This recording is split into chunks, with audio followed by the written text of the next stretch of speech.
미국의 유명한 세계적인 가수 에미넴의 한국 공연 당시 영어로 하는 랩 부분까지 한국의 팬들이 떼창으로 따라하면서 열광하고 있습니다. 에미넴은 전 세계 어디에서도 볼 수 없었던 한국 팬들의 이러한 반응에 깊은 감동을 받았다고 합니다. 하나에 꽂히면 끝장을 보는 이런 한국인들만의 독특한 특성에 깊이 감탄하며 일본의 반성을 촉구하는 한 일본 기자가 있습니다. 그는 한국인이 가지고 있는 이런 잠재력은 너무나도 무섭기까지 하다고 말합니다. 관현두는 한국에서 어떤 경험을 했길래 이런 이야기를 하게 되었는지 지금부터 그 사연을 들어보겠습니다. 이야기를 시작하기 전에 구독과 좋아요는 이미 눌러주셨죠? 감사합니다. 그럼 이야기를 시작합니다. 안녕하세요. 저는 일본 NHK 특파원 다나카 히로시입니다. 15년 넘게 세계 각국의 문화와 사회를 취재해온 국제부 선임 기자로 지난 5년간 서울에 주재하며 한국 사회를 깊이 관찰해왔습니다. 처음에는 그저 또 다른 아시아 국가의 특성을 보도하는 임무였습니다만 제가 경험한 한국은 저의 모든 예상을 뛰어넘었습니다. 오늘은 제가 발견한 세계 1위가 될 수밖에 없는 한국인의 특징에 대해 여러분과 공유하고자 합니다. 제가 한국에서 처음 경험한 충격적인 문화 현상은 떼창이었습니다. 서울올림픽 경기장에서 열린 어느 K-팝 콘서트에 취재차 참석했을 때였죠. 5만 명의 관객이 한 목소리로 가수의 노래를 따라 부르는 모습에 압도되었습니다. 그것은 단순한 환호성이 아니었습니다. 전체가 하나 되어 호흡하는 마치 거대한 합창단과 같았죠. 일본의 콘서트에서는 상상할 수 없는 광경이었습니다. 왜 한국의 공연 문화는 이렇게 다를까요? 이 질문이 제 취재의 출발점이 되었습니다. 그리고 더 놀라운 사실을 발견했습니다. 이 특성이 한국의 모든 성공 사례 뒤에 숨어 있다는 것이었죠. K-팝이 전 세계를 사로잡은 이유, 한국 기업들이 글로벌 시장을 빠르게 장악한 이유, 그리고 한국 드라마와 영화가 문화적 장벽을 뛰어넘어 세계인의 마음을 울린 이유까지 모든 것은 경계를 넘나드는 자유로운 영혼에서 비롯되었습니다. 도쿄로 돌아가 제 동료들에게 이런 분석을 이야기했을 때 대부분은 반신반의했습니다. 그저 일시적인 유행이 아닌가 하는 의문이 지배적이었죠. 그러나 시간이 지날수록 한국의 문화적 영향력은 더욱 강해졌고 제 분석은 점점 더 설득력을 얻어갔습니다. 2019년 저는 특별 프로젝트로 경계를 넘는 사람들이라는 다큐멘터리를 제작했습니다. 한국인의 독특한 특성을 심층적으로 분석한 이 다큐멘터리는 일본에서 예상 외의 큰 반향을 불러일으켰습니다. 많은 일본인들이 이웃 국가에 대해 새로운 시각을 갖게 되었고 이는 제게 더 깊은 연구의 동기를 부여했습니다. 한국인의 경계 넘기는 단순한 문화적 현상이 아닙니다. 그것은 역사적 경험과 지리적 위치, 그리고 독특한 민족성이 복합적으로 작용한 결과입니다. 한반도는 대륙과 해양을 연결하는 교량 역할을 해왔고 한국인은 끊임없이 외부 세력과 소통하고 적응해야 했습니다. 이러한 역사적 경험이 한국인의 유연성과 적응력을 키웠고 이것이 현대 사회에서 엄청난 경쟁력으로 발현되고 있는 것입니다. 특히 놀라운 것은 한국인들이 이러한 특성을 의식적으로 개발하고 활용한다는 점입니다. 글로벌 시장을 겨냥한 제품 개발에서 해외 문화를 수용하면서도 한국적 정체성을 유지하는 방식에서 그리고 새로운 트렌드를 빠르게 습득하고 재창조하는 능력에서 이 특성은 명확하게 드러납니다. 2020년대에 들어서면서 세계는 그 어느 때보다 빠르게 변화하고 있습니다. 코로나19 팬데믹, 기후위기, 디지털 혁명. 이 모든 변화 속에서 적응력과 유연성은 가장 중요한 경쟁력이 되었습니다. 그리고 이러한 시대적 요구에 가장 잘 부응할 수 있는 민족이 바로 한국인입니다. 제가 취재한 한국제 컨설팅 기업의 보고서는 이렇게 예측했습니다. 2030년까지 글로벌 문화와 기술 혁신 분야에서 한국의 영향력은 현재의 2배 이상 증가할 것이다. 한국인의 경계를 넘는 사고방식과 빠른 적응력이 4차 산업혁명 시대의 핵심 경쟁력이 될 것이다. 이제 세계는 한국을 주목하고 있습니다. 여러분은 어떻게 생각하시나요? 한국인의 이러한 특성이 정말 세계 1위를 만들어내는 비결일까요? 저의 5년간의 관찰과 연구는 확실히 그렇다고 말해주고 있습니다. 한국 사회를 깊이 연구하면서 가장 매력적으로 느꼈던 개념이 있습니다. 바로 복합 유연성입니다. 이는 한국인의 사고방식을 가장 잘 설명하는 핵심 개념으로 양극적이고 직선적인 사고를 지향하고 모든 것을 순환적이고 복합적인 관계로 인식하는 경향을 말합니다.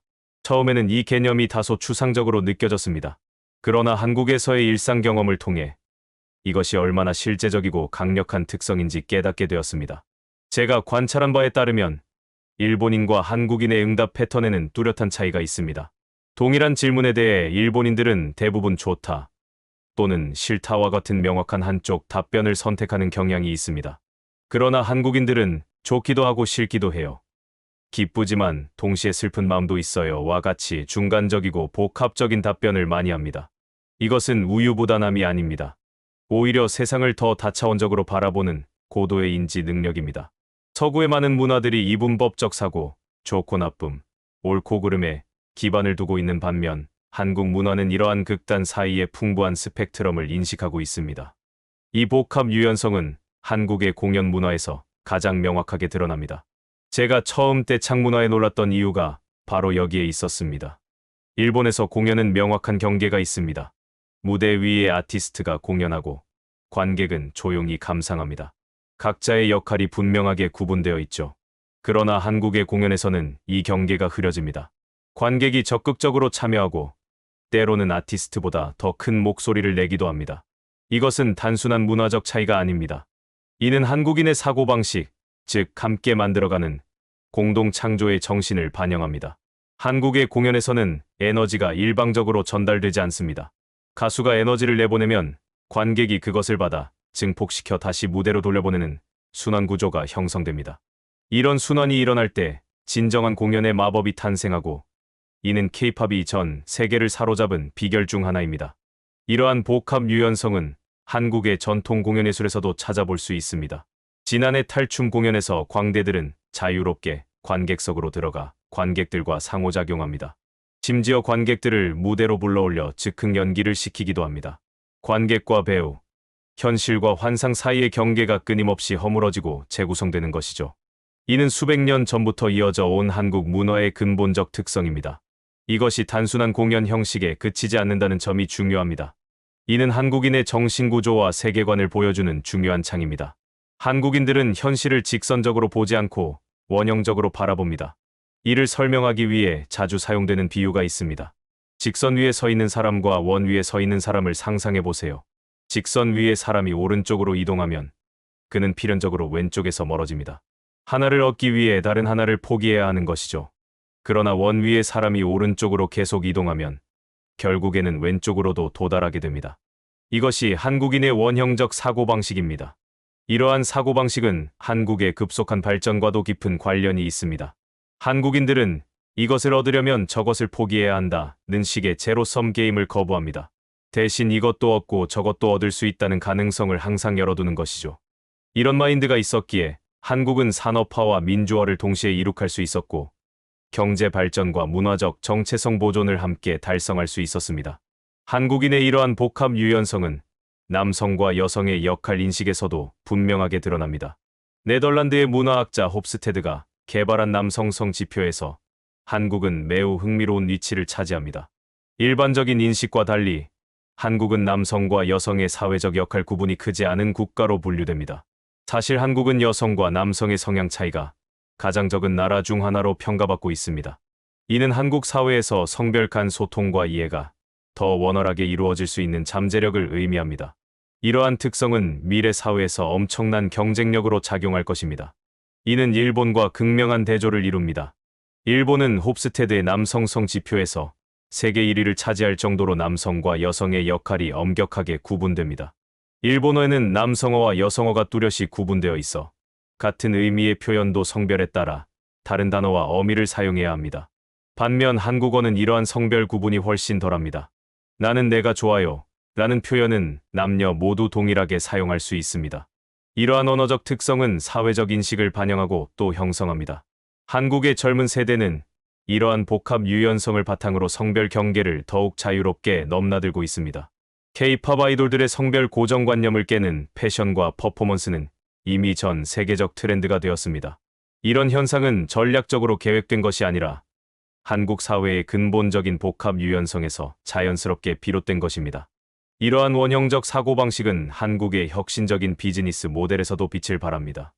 한국의 스타트업들은 경쟁사를 이기는 것보다 모두가 함께 성장할 수 있는 새로운 생태계를 만드는 데 집중하는 경향이 있습니다.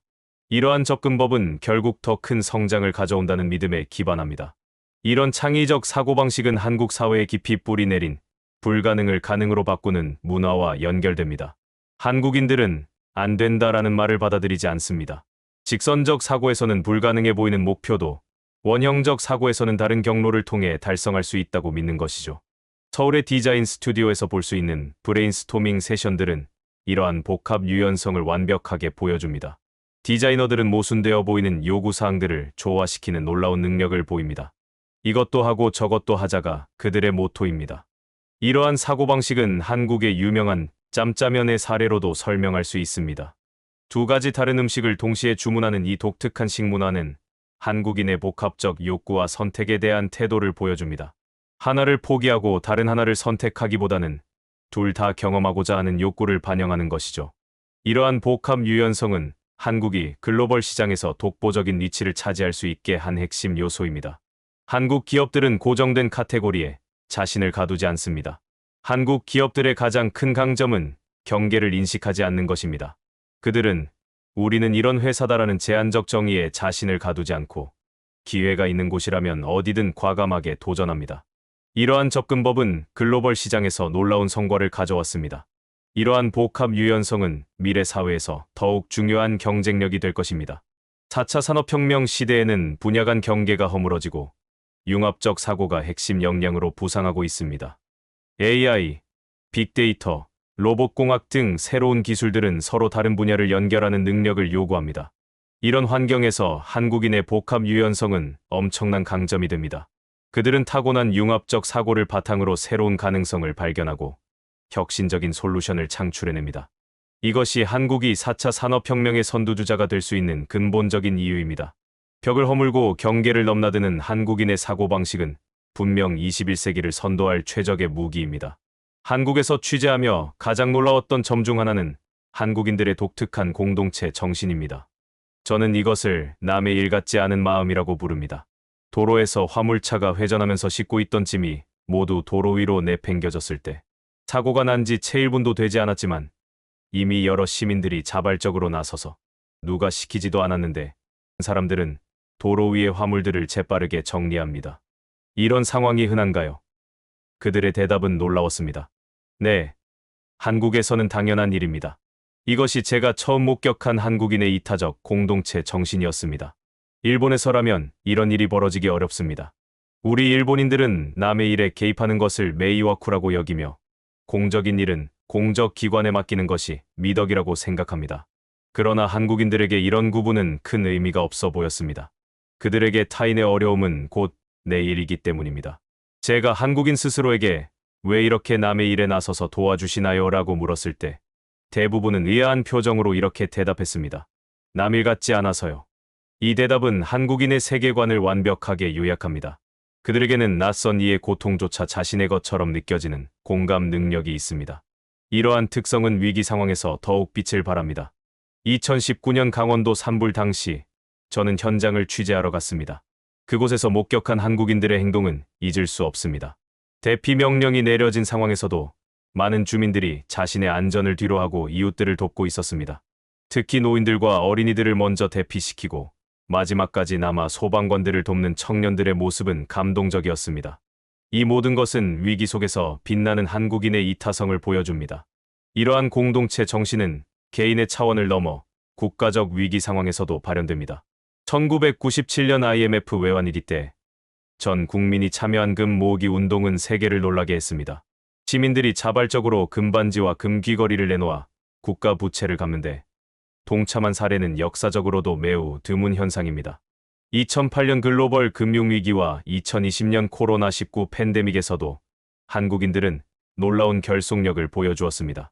개인의 불편함을 감수하며 사회적 거리두기와 마스크 착용을 철저히 지켰고 서로를 돕기 위한 다양한 자발적 운동이 전개되었습니다. 이러한 한국인의 이타적 공동체 정신은 종종 세계를 감동시키는 영웅적 행동으로 이어집니다.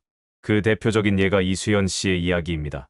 2001년 일본 도쿄의 시노쿠보역에서 취객이 선로에 떨어졌을 때 유학생 이수연 씨는 주저없이 그를 구하기 위해 뛰어들었습니다. 안타깝게도 이수연 씨는 다가오는 열차에 치여 목숨을 잃었지만 그의 희생적인 행동은 일본 사회에 깊은 감동을 주었습니다. 이 사건은 저희 일본 언론에서도 큰 반향을 일으켰습니다. 많은 일본인들이 왜 낯선 사람을 위해 자신의 목숨을 걸었을까? 라는 의문을 품었습니다. 그러나 한국인들에게 이수연 씨의 행동은 놀랍거나 이해할 수 없는 것이 아니었습니다. 그것은 그저 남일 같지 않은 한국인의 자연스러운 반응이었을 뿐입니다. 이수연 씨의 사례는 특별한 경우가 아닙니다. 한국 사회에서는 이와 유사한 이타적 행동이 일상적으로 일어납니다. 2014년 세월호 참사 당시 학생들을 구하기 위해 자신의 목숨을 희생한 교사들, 2019년 동해안 산불대의 마을을 지키기 위해 끝까지 남아있던 의용소방대원들, 이런 이야기는 한국에서 매년 들을 수 있습니다. 더욱 놀라운 것은 이러한 행동이 특별한 훈련이나 직업의식에서 비롯된 것이 아니라는 점입니다. 그것은 한국인의 DNA에 새겨진 것 같은 자연스러운 반응이며 어린 시절부터 형성된 공동체 의식의 발현입니다. 한국 교육에서는 우리라는 개념이 매우 중요합니다. 한국어에서 우리 집, 우리 학교, 우리나라라는 표현은 개인적 소유가 아닌 공동체 의식을 나타냅니다. 이러한 언어적 특성이 사고방식을 형성하고 타인의 문제를 자신의 문제로 받아들이는 태도로 이어집니다. 또한 한국의 역사적 경험도 이러한 공동체 정신을 강화했습니다. 수천 년 동안 외부의 침략에 맞서 단결해야 했던 경험, 좁은 국토에서 조밀하게 살아온 환경, 그리고 농경사회에서 협력이 생존의 필수 조건이었던 배경이 오늘날까지 이어지고 있습니다. 이와 대조적으로 일본 사회는 온가에시라는 개념에 기반합니다. 이는 자신이 받은 은혜를 갚아야 한다는 의무감을 의미하며 이로 인해 일본인들은 남에게 폐를 끼치지 않으려 하고 따라서 남의 일에 관여하는 것을 민폐라고 생각합니다. 이러한 차이가 두 나라 사람들의 행동 방식에 근본적인 차이를 만들어냅니다. 실제로 많은 국제기구에서 한국인 전문가들의 평판이 매우 높습니다. 그들은 다양한 문화적 배경을 가진 사람들과 효과적으로 협력하며 복잡한 글로벌 문제를 해결하는 데 기여하고 있습니다. 이는 한국인의 이타적 공동체 정신이 국제사회에서 인정받고 있음을 보여줍니다. 또한 한국 기업들의 글로벌 성공 뒤에도 이러한 공동체 정신이 숨어 있습니다. 해외 시장에 진출한 한국 기업들은 종종 현지 커뮤니티와의 상생을 중시합니다. 그들은 단기적인 이익보다 장기적인 관계 구축에 투자하며 이것이 결국 지속 가능한 성공으로 이어집니다. 삼성, 현대, LG와 같은 한국 대기업들은 진출 국가에서 다양한 사회공헌 활동을 펼칩니다. 이는 단순한 마케팅 전략이 아니라 한국인의 DNA에 새겨진 공동체 의식의 자연스러운 발현입니다. K-팝, K-드라마, K-영화와 같은 한국 문화 콘텐츠의 글로벌 성공 역시 이러한 공동체 정신과 무관하지 않습니다. 한국 콘텐츠는 종종 인간관계와 공동체의 가치를 중심 주제로 다루며 이것이 전 세계 시청자들의 마음을 울리는 보편적 메시지가 됩니다. 영화 기생충과 미나리, 드라마, 오징어 게임과 슬기로운 의사생활 등에서 볼 수 있듯이 한국 콘텐츠는 개인의 성공보다 관계의 중요성을 강조합니다. 이러한 가치관이 글로벌 관객들에게 깊은 공감을 불러일으키고 있습니다. 결국 한국인의 이타적 공동체 정신은 그들이 세계 무대에서 성공할 수 있는 핵심 요소입니다. 남의 일 같지 않은 마음은 어쩌면 한국인이 세계 1위가 될 수밖에 없는 가장 강력한 무기일지도 모릅니다. 세계의 역사에서 한국만큼 짧은 시간에 놀라운 발전을 이룩한 국가는 찾아보기 어렵습니다. 제2차 세계대전 이후 가장 가난한 국가 중 하나였던 한국이 세계 10위권의 경제 강국으로 도약한 것은 현대 역사의 기적으로 불리고 있습니다. 이러한 비약적 발전의 핵심에는 한국인의 하나를 향한 전력질주 정신이 있습니다. 저는 세계 각국의 발전 모델을 연구하며 다양한 성공 사례를 분석해왔지만 한국의 발전 속도는 그 어떤 이론적 모델로도 완전히 설명되지 않습니다. 그것은 마치 물리학의 법칙을 거스르는 현상과도 같았습니다. 한국전쟁 이후 1960년대 초 한국의 1인당 GDP는 고작 79달러로 아프리카의 가나보다도 낮았습니다. 자원도 부족했고 산업 기반도 취약했으며 정치적 불안정까지 겹쳐 있었습니다. 그런 한국이 2022년 기준 1인당 GDP 3만 달러를 넘어서는 선진국이 되었습니다. 이는 세계 역사상 유례없는 속도의 발전입니다. 이 놀라운 변화를 가능하게 한 것이 바로 한국인의 하나를 향한 전력질주 능력입니다. 다른 나라 사람들이 여러 가지를 동시에 고려하며 균형 있게 발전시키려 할 때 한국인들은 하나의 목표에 모든 에너지를 집중시키는 경향이 있습니다. 이것은 단점이 아닌 엄청난 강점으로 작용했습니다. 1970년대 중화학공업 육성, 1980년대 반도체 산업 투자, 1990년대 정보통신 기술 혁명, 2000년대 문화 콘텐츠 산업 성장. 한국은 매 시기마다 국가적 역량을 하나의 분야에 집중시켜 세계적 경쟁력을 확보해왔습니다. 특히 한국 기업들의 패스트 팔로워 전략은 세계 시장에서 놀라운 성과를 거두었습니다. 패스트 팔로워란 처음부터 혁신적인 제품을 개발하기보다 선진 기업의 제품을 빠르게 학습하고 더 개선된 버전을 출시하는 전략을 말합니다. 처음에 저는 이러한 전략이 창의성의 부족에서 비롯된 것이라고 오해했습니다. 그러나 실제로 이것은 한국인의 뛰어난 학습 능력과 실행력, 그리고 하나에 집중하는 정신을 완벽하게 활용한 전략적 선택이었습니다. 한국 기업들은 더 강하게, 더 빠르게, 더 가볍게, 더 얇게 만드는 능력을 키워 세계 시장에서 독보적인 위치를 차지했습니다. 다른 나라들이 여러 방향으로 분산 투자할 때 한국은 국가적 역량을 하나의 목표에 집중시켜 단기간에 세계적 경쟁력을 확보했습니다. 한국인의 또 다른 강점은 놀라운 적응력입니다. 세계 어느 나라보다 빠르게 새로운 환경에 적응하고 변화를 받아들이는 능력이 탁월합니다. 이는 역사적으로 외부의 침략과 도전에 끊임없이 대응해야 했던 경험에서 비롯된 것으로 보입니다. 디지털 기술의 도입 속도를 보면 이러한 적응력이 얼마나 뛰어난지 알 수 있습니다. 인터넷, 스마트폰, 전자결제, 5G 네트워크 등 새로운 기술이 등장할 때마다 한국은 세계에서 가장 빠른 보급률을 보여왔습니다. 이는 기술 자체의 우수성뿐만 아니라 새로운 것을 빠르게 받아들이는 한국인의 적응력 덕분입니다. 특히 주목할 점은 한국이 세계 1위 제품의 개수를 지속적으로 늘려가고 있다는 것입니다. 삼성전자의 메모리 반도체, 현대중공업의 대형 선박, LG 디스플레이의 OLED 패널, 포스코의 특수강. 이런 제품들은 세계 시장에서 독보적인 점유율을 자랑합니다. 이러한 성과는 한국인의 집중력과 끈기가 만들어낸 결과입니다. 한국인들은 목표를 정하면 그것이 달성될 때까지 멈추지 않습니다. 이런 특성은 때로 뚝심이라고도 불리며 한국인의 정신적 유산으로 간주됩니다. 이러한 집중력은 한국인의 빠른 학습 능력으로도 이어집니다. 한국인들은 새로운 지식과 기술을 습득하는 속도가 놀라울 정도로 빠릅니다. 이것이 한국이 짧은 시간 안에 다양한 산업 분야에서 세계적 경쟁력을 확보할 수 있었던 비결 중 하나입니다. 이는 빨리빨리 문화로 대표되는 한국인의 신속한 실행력의 증거입니다. 이러한 하나를 향한 전력질주, 정신은 스포츠에서도 명확하게 드러납니다. 한국은 특정 종목을 선택해 집중적으로 육성하는 전략을 통해 세계적인 성과를 거두어왔습니다.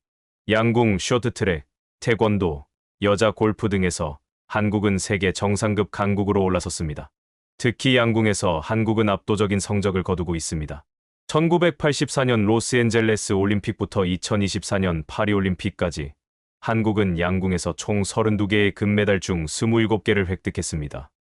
이는 한 종목에서 단일 국가가 거둔 가장 압도적인 성적 중 하나로 한국인의 집중력과 정확성을 상징적으로 보여줍니다. 이제 한국은 패스트 팔로워를 넘어 퍼스트 무버로의 전환을 적극적으로 추진하고 있습니다. 창의적 혁신을 통해 새로운 시장과 제품을 창출하는 데 국가적 역량을 집중하고 있는 것입니다. 이 과정에서 한국인의 하나를 향한 전력질주 정신은 여전히 강력한 경쟁력으로 작용하고 있습니다. 세계 역사상 유례없는 속도로 발전을 이룩한 한국의 기적은 이제 새로운 장을 향해 계속되고 있습니다. 일본 문화인류학자 이케가미 교수는 축소지향의 일본인이라는 책에서 매우 의미심장한 분석을 내놓았습니다. 일본인들은 쇠로 세상에서 가장 날카로운 칼을 만들었다. 한국 사람들은 쇠로 세계에서 가장 멀리 가는 소리를 낼 수 있는 종을 만들었다. 이 문장을 처음 읽었을 때 저는 그 심오한 의미를 완전히 이해하지 못했습니다. 그러나 한국에서 5년간 생활하며 한국 문화의 놀라운 확장성을 목격한 후 이 메타포가 얼마나 정확한지 깨닫게 되었습니다. 칼과 종은 단순한 물건이 아닙니다. 그것은 두 나라의 문화적 정체성과 세계관을 상징합니다. 칼은 자르고, 구분하고, 경계를 만듭니다. 반면 종은 소리를 멀리 퍼뜨리고, 경계를 넘어 영향력을 확장합니다. 이것이 바로 오늘날 한국 문화가 세계로 퍼져나가는 방식입니다. 일본 문화에서 칼은 매우 중요한 위치를 차지합니다. 이는 일본 문화가 구분과 경계를 중시하는 경향을 보여줍니다. 자신과 타인, 내부와 외부, 공적인 것과 사적인 것을 명확히 구분하는 문화적 특성이 있습니다. 반면 한국 문화는 종소리처럼 울려 퍼지는 확장성을 지니고 있습니다. 한국인들은 자신을 다른 사람들에게 영향을 미치는 존재로 인식합니다. 마치 종소리가 멀리까지 퍼져나가듯 한국 문화는 경계를 넘어 세계로 확장되는 특성을 가집니다. 한국 음식의 세계화 또한 이러한 맥락에서 이해할 수 있습니다. 한식은 단순한 음식이 아니라 공유와 소통의 경험입니다. 여러 반찬을 함께 나누어 먹는 문화, 김치와 같은 발효 음식의 독특한 맛, 삼겹살과 같은 참여형 요리 경험은 세계인들에게 새로운 식문화 경험을 제공합니다. 결국 한국 문화의 글로벌 영향력은 종소리처럼 경계를 넘어 퍼져나가는 특성 때문입니다. 미래 사회는 더욱 연결되고 경계가 흐려지며 경험과 감성이 중요해질 것입니다. 이러한 환경에서 한국의 문화적 영향력은 계속해서 확대될 것이며 세계 1위를 향한 한국의 여정은 계속될 것입니다. 한국은 앞으로 세계가 직면한 문제를 해결하고 새로운 미래를 창조하는 데 중심적인 역할을 할 것입니다. 세계 1위가 된다는 것은 단지 경제적 규모나 군사적 힘을 키우는 것이 아닙니다. 그것은 인류의 발전에 기여하고 세계인의 마음을 움직이며 미래를 향한 비전을 제시하는 것입니다. 한국은 이미 이 여정을 시작했습니다. 저는 일본인으로서 한국의 여정을 지켜보며 깊은 감동과 존경심을 느낍니다. 때로는 경쟁자로, 때로는 협력자로 한국과 일본은 함께 발전해왔습니다. 이제 아시아의 두 국가가 함께 세계의 미래를 이끌어갈 시간이 왔습니다. 세계는 이미 변화하고 있습니다. 그리고 그 변화의 중심에 한국이 있습니다. 한국인들이 가진 복합 유연성, 이타적 공동체 정신, 전력 질주 능력, 문화적 확장성은 미래 사회에서 더욱 빛을 발할 것입니다. 이것이 한국이 세계 1위가 될 수밖에 없는 이유입니다. 한국의 여정은 계속됩니다. 그리고 그 여정은 이제 세계의 여정이 되었습니다. 한국이 꿈꾸는 미래는 세계가 함께 꿈꾸는 미래가 되었습니다. 한국은 그 미래를 향해 계속해서 종소리를 울려 퍼뜨릴 것입니다. 지금까지 일본 NHK 기자 다나카 히로시의 시선으로 본 세계 1위가 될 수밖에 없는 한국인의 특징에 대한 이야기를 들어보셨습니다. 사실 이 영상을 기획하게 된 이유는 제가 한국인으로서 우리의 가치를 다시 한번 돌아보고 싶었기 때문입니다. 우리는 종종 우리의 단점만 보고 자책하거나 반대로 지나친 자부심에 빠지기도 합니다. 하지만 외부의 객관적인 시선으로 바라본 우리의 모습에는 정말 특별한 가치가 있습니다. 복합 유연성, 이타적 공동체 정신, 전력 질주의 능력, 그리고 세계로 울려 퍼지는 문화적 영향력까지 이 모든 것이 우리의 DNA에 새겨져 있습니다. 여러분, 우리는 특별합니다. 그리고 그 특별함은 앞으로 다가올 미래에 더욱 빛날 것입니다. 오늘 이 영상이 여러분께 조금이나마 자부심과 희망을 드렸기를 바랍니다. 함께해 주셔서 감사합니다.